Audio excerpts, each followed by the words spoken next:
Hi, it's HardReset, and today I'll show you how to fix battery drain problem on DOOGEE Tab E3 Pro.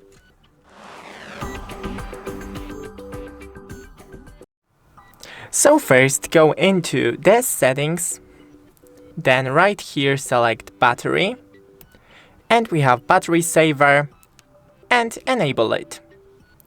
Then go into the sounds and vibration, scroll down till you see the vibration and haptics right here and disable it. Then into the display, you can enable the adaptive brightness, shorten the screen timeout to around 1 minute and or 30 seconds, then enable the dark theme, and we can close all the background apps. Thanks for watching, don't forget to leave a like and see you in the next one.